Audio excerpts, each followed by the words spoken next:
Hi, I'm Tally Motes, and today I will be discussing Lab 2 of Physics 2212, titled Lines of Charge. If you look at the image on the right, you can see the setup for the experiment. I prepared two pieces of charged tape. One piece of tape, which I will address as the floating tape, was secured to stack books on either end. Another piece of charged tape was prepared and brought to the underside of the floating tape. The two pieces of tape repelled one another, causing the floating tape to bend in a concave direction. The charged pieces of tape held like charges, which is why they repelled each other in the experiment.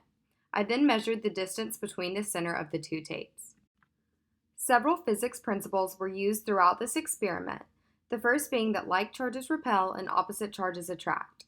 Second was the concepts of electric field and distributed charge. I also used Newton's second law. The momentum of the floating tape is zero, so I knew that the net force is also equal to zero. I also used the principle of superposition, which by definition is that for all linear systems, the net response caused by two or more stimuli is the sum of the responses that would have been caused by each stimulus individually.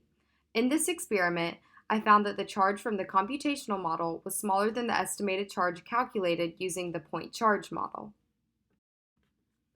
Starting out, I used the Q value I found using the point charge model, the steps of which can be seen here.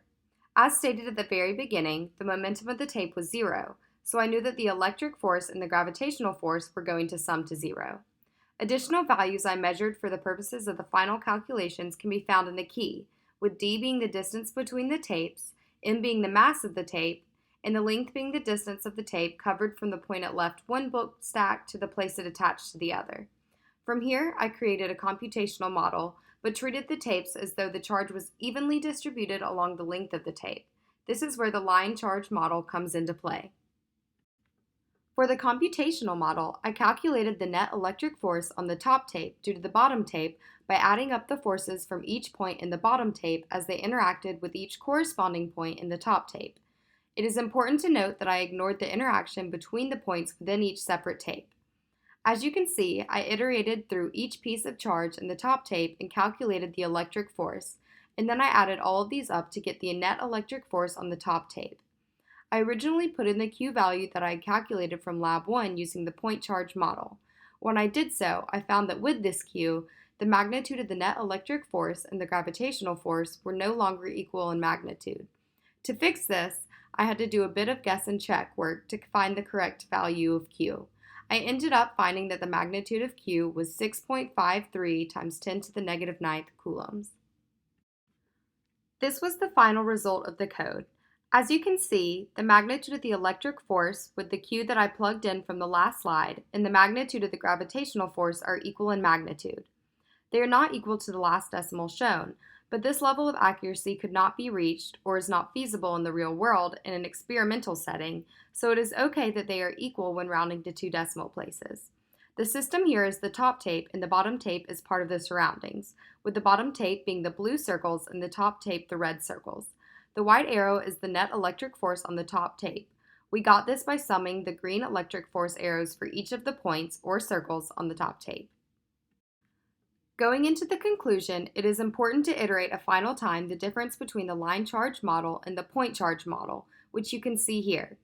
Using the point charge model, you treat the tape as a single point, whereas in the line charge model, you treat the tape as though the charge is evenly distributed throughout it. This allows one to take the electric force at a variable n number of sections and add them together to get the net electric force. The conclusions drawn from this lab can be summed up by answering the following questions. The first question is, what if you had modeled each of your tapes as a single point charge, like in the previous lab? Compare the estimated value of the charge you get when you use your experimental data to produce a point charge model to the value you got with your line charge model. The answer here is that the charge from the computational line charge model was smaller than the estimated charge calculated using a point charge model. The second question is, why do these estimates differ? Which value is more likely to be closer to the real value and why? The point charge model is less accurate. The computational model is a more realistic model. It accounts for the distributed charge over the entire tape and doesn't treat it as just a single point.